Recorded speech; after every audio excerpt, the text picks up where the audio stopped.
La parole est à vous. Merci de votre invitation.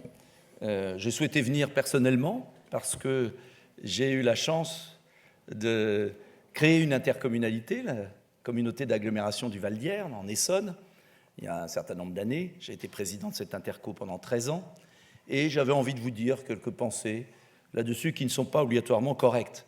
Mais qu'importe, ça vous changera des discours peut-être habituels. En tout cas, je me disais, il faut venir. Ce que je veux juste vous dire, et à travers vous, et notamment aussi France Urbaine, je voulais aborder 3 points que j'ai griffonnés là en venant dans la voiture, mais pour vous donner le fond de ma pensée. La première, j'ai eu le sentiment que l'intercommunalité, ça pouvait être le meilleur, mais ça pouvait aussi devenir le pire. Je m'explique.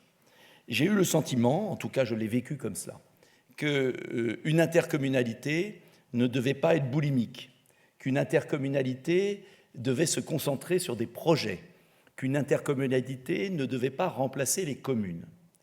Quand on a créé, on était 6 communes, 90 000 habitants, l'intercommunalité du Val d'Hiernes, et j'étais très à cheval là-dessus, j'ai vraiment tout fait pour qu'on ait une intercommunalité d'investissement, c'est-à-dire de faire ce que les communes, j'étais maire bien sûr, de ma ville, centre, ne pouvaient pas faire.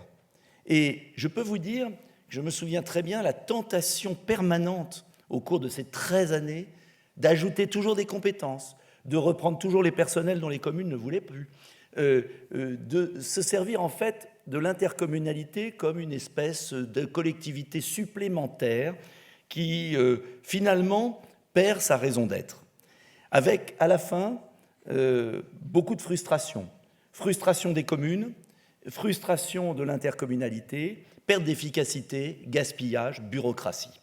Alors je vous le dis très franchement, ça ne va peut-être pas plaire, mais je crois qu'on est passé d'une intercommunalité, d'un esprit des intercommunalités qui était là pour faire ce que les communes ne faisaient pas bien, et je suis convaincu que l'intercommunalité peut être très utile, les transports, des grands équipements qu'on n'arrive pas à réaliser seul, des économies d'échelle, il y a beaucoup de choses très positives. Mais j'ai eu aussi le sentiment de voir, notamment en parcourant la France et en voyant les maires à la recherche des parrainages, que ce soit en 2017 ou en 2022, un sentiment d'une morne frustration des maires qui se sentent complètement dépossédés par les intercommunalités. Et je mets en garde, et c'est pour ça que je voulais vous le dire, je mets en garde les présidents d'intercommunalités qui peut-être ne le réalisent pas toujours, ou du moins s'ils le réalisent, n'arrivent peut-être pas à l'empêcher, cette féodalisation du territoire et le grand danger qu'un jour, nous ne trouvions plus de maires, tout simplement pour faire le travail et qu'on soit obligé de remplacer les maires bénévoles par des fonctionnaires. Et ça coûtera beaucoup plus cher. Ça, c'était le premier point que je voulais vous dire. Le deuxième point, sur France Urbaine. Alors, le maire de Toulouse ne va pas être content peut-être, mais c'est évident que la France est devenue urbaine. Pour autant, est-ce qu'on peut séparer d'un côté la France urbaine, de l'autre la France des territoires ? Je ne le crois pas. Et je crois qu'il serait extrêmement dangereux de continuer à tout concentrer dans les métropoles. Oui, les métropoles ont le droit de se développer. Oui, les métropoles ont souvent de l'audace. Oui, elles sont en avance sur beaucoup de choses. Mais attention là aussi à cette France à 2 vitesses, avec d'un côté une métropolisation qui coûte cher, qui entasse les habitants, qui fait que ceux-ci payent des loyers extrêmement élevés, vivent mal, alors même qu'on a un territoire absolument magnifique qui est en déshérence complète. Et j'aimerais que nous renouions avec une vraie politique d'aménagement du territoire. Vous me dites où j'en suis, parce que j'ai peut-être dépassé, non ? Non, c'est bon. C'est bon, 3 minutes. Avec une vraie politique d'aménagement du territoire. Et ce qui est très paradoxal, c'est que jamais on a vu l'État aussi tatillon, aussi interventionniste, aussi éloigné des préoccupations, à harceler les élus sur des détails, que ce soit le maire d'une ville de 500 habitants ou de 30 000, ou j'imagine plus grande, et puis de l'autre côté, aucune égalité territoriale, des services publics qui se rétrécissent, la concentration de tous les services dans les villes-centres, dans les métropoles, dans les départements, et un vrai désert, une immense frustration des territoires ruraux, un abandon de nos concitoyens qui ne vivent pas en ville. Je trouve cela extrêmement dangereux, extrêmement préjudicial pour la suite. Et je crois que vous en avez conscience, mais qu'il faut quand même le rappeler. Enfin, un dernier point sur lequel je voulais insister, qui est le logement. Pourquoi le logement? Parce que dans cette campagne présidentielle qui n'existe pas, où on ne parle de rien, parce qu'il faut la franchir pour faire réélire celui que vous savez, mais c'est porteur de très graves dangers demain, j'en profite pour le dire, parce que si l'élection ne se fait pas, eh bien ça se fera dans la rue, dans la violence, un an après.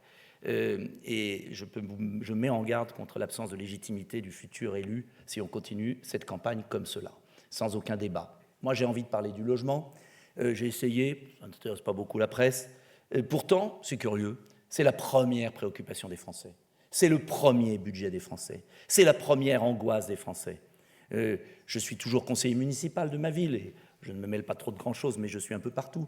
Et je m'aperçois que je regardais hier et je demandais au service du courrier, 60% des interventions sont des problèmes de logement. 60% des mails sont des angoisses de logement, des gens qui ont des CDI qui ne peuvent pas se loger. Alors qu'est-ce qu'on fait? Est-ce qu'on continue avec cette loi SRU qui ne marche pas ou est-ce qu'on franchit un pas? Et je propose dans mon projet, je vous invite à le lire sur Internet, une vraie politique de logement pour favoriser enfin l'accession sociale à la propriété. Une grande ambition de participation.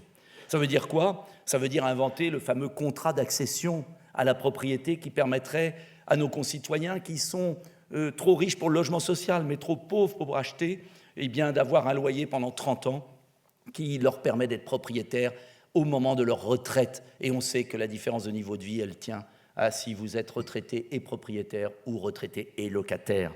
Je propose aussi, dernier point, et j'en ai presque fini, un fonds de rénovation du bâti que j'ai emprunté à Arnaud Montebourg parce que c'était une bonne idée de sa part. Il y a tellement de logements abandonnés, notamment dans les zones rurales, mais pas seulement.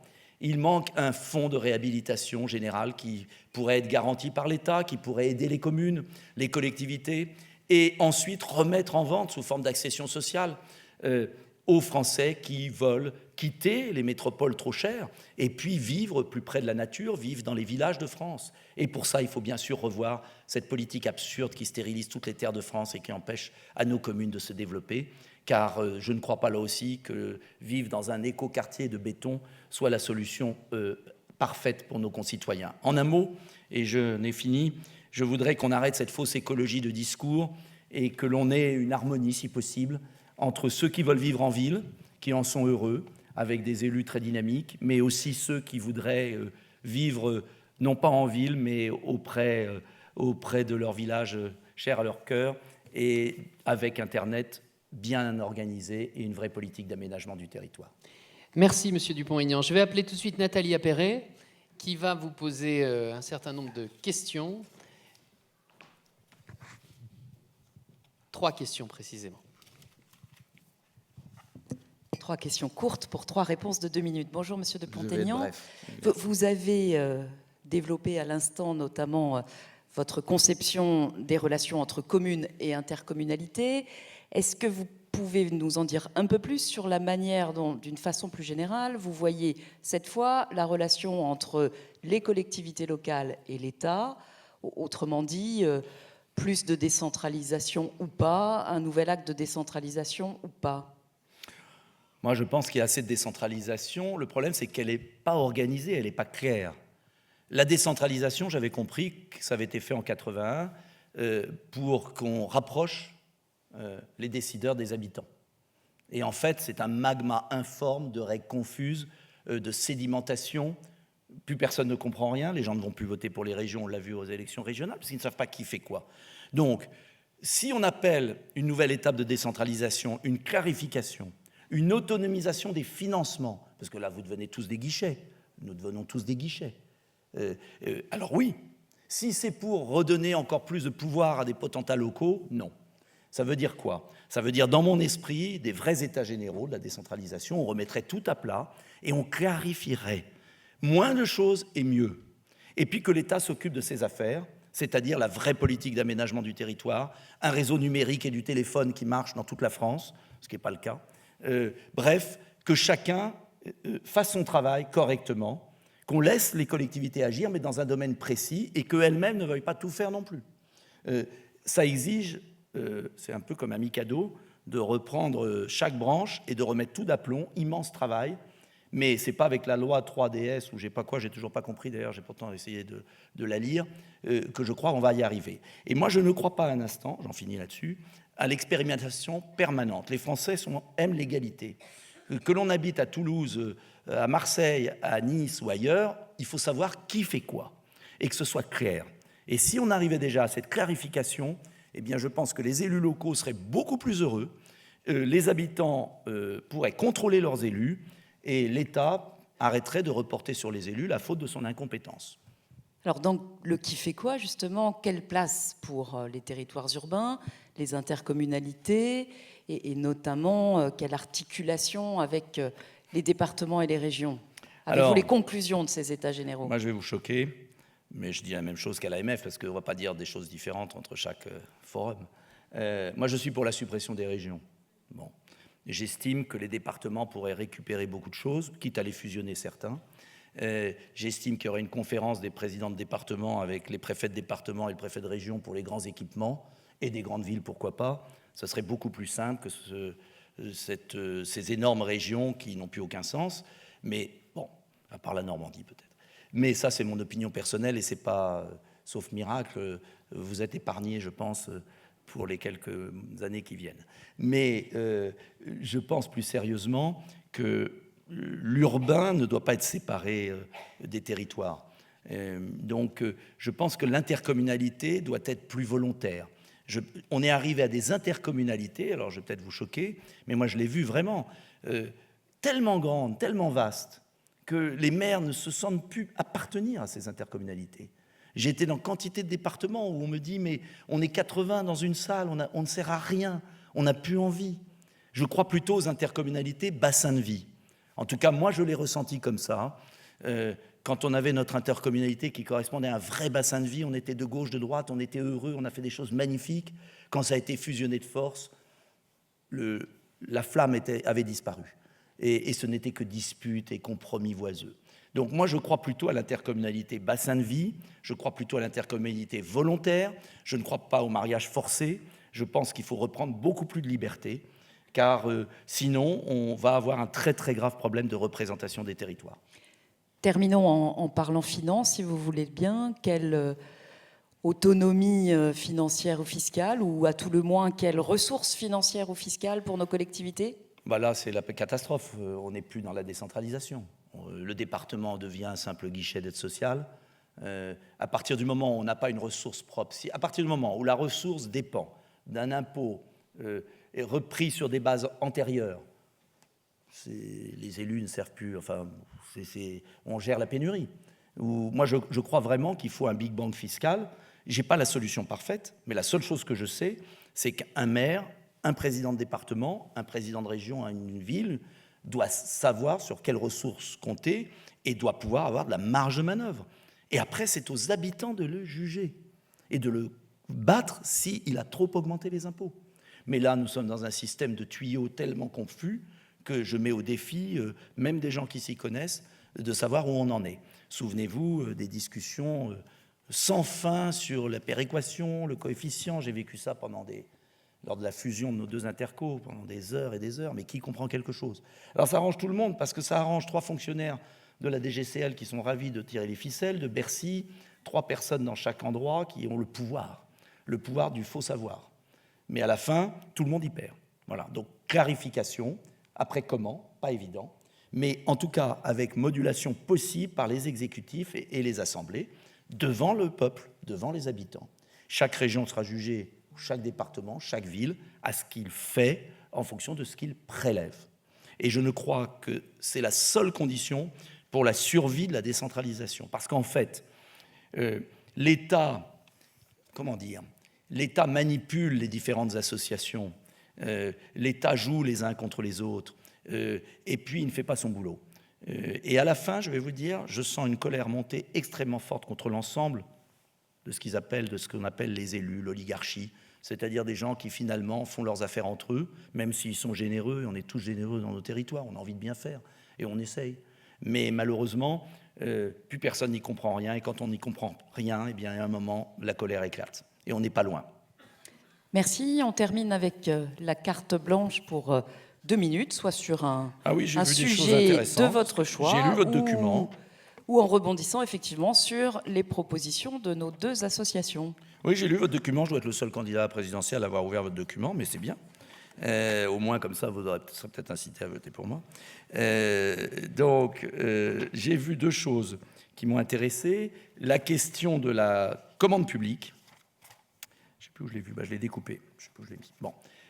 Sur la commande publique, alors un peu de verbiage. Votre truc, il a dû être fait par un cabinet d'études très savant, très parisien. Le cabinet d'études vous remercie, en l'occurrence. Bon, non, mais c'est fatigant. Il est composé. C'est fatigant. Excusez-moi, mais ces langages. J'ai l'impression de lire partout les mêmes textes, tous ces rapports qu'on nous fait. Ah oui, les rapports. On dépense des fortunes, des projets de territoire qui vont dans des placards. Il n'y a pas un élu qui les lit. Arrêtez tout ça. Arrêtons tout ça. Arrêtons. Économisons l'argent. C'est pas McKinsey, mais c'est pas loin. C'est les mêmes mots. C'est impressionnant. Bon. Mais par ça, derrière les mots toujours les mêmes qu'on entend partout. Alors c'est peut-être que je vieillis et que j'ai fait mon temps. Mais derrière tous ces mots, il y a des choses très simples et très vraies. Alors attention, je ne jette pas les propositions du tout. Mais la commande publique, oui, la commande publique, le Made in France, le scandale de l'UGAP. Comment faire en France? Alors c'est marrant parce que ça fait bien. Alors vous marquez la commande publique au service de l'urgence écologique, je ne sais pas quoi. Déjà, si la commande publique faisait vivre les gens du territoire, et si déjà l'argent de nos impôts allait aux gens qui habitent à Toulouse, ou du moins dans la communauté, ou en Haute-Garonne, ou en Occitanie, maintenant, ça serait pas mal. Pas besoin de faire un bail European Act, faisons un bail français Act. Voilà, que la commande publique aille aux gens des territoires. Moi, quand je voulais faire acheter les livres de nos bibliothèques dans les commerces locaux, on m'expliquait que ce n'était pas possible alors qu'il y avait un prix unique du livre. Enfin, c'était n'importe quoi.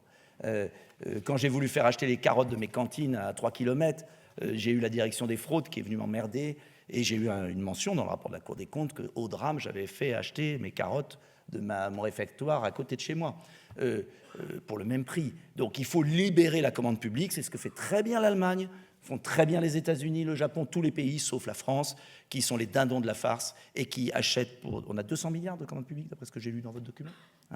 200 milliards qui vont faire travailler des Chinois, des Allemands, des Polonais, etc. Voilà. Donc que la commande publique serve aux Français. Merci à vous. Merci de vous être prêté à l'exercice. Et on est très heureux de vous remettre les propositions dont nous pouvons attester les uns et les autres qu'elles ont été construites dans des ateliers d'élus. Il y a des choses intéressantes par nos équipes. Sur les logements vacants. J'ai trouvé des choses très intéressantes sur les logements vacants, qui est un vrai défi. C'est aberrant qu'il y ait 3 millions, plus 3 millions de... les logements vacants. Et autre chose de très intéressant sur les déchets, parce que là aussi, je pense qu'il y a beaucoup à revoir dans le fonctionnement. Si les intercommunalités sont compliquées, alors les affaires des centres et comment on appelle ça, des syndicats de déchets, c'est pas piquer des verres. Voilà.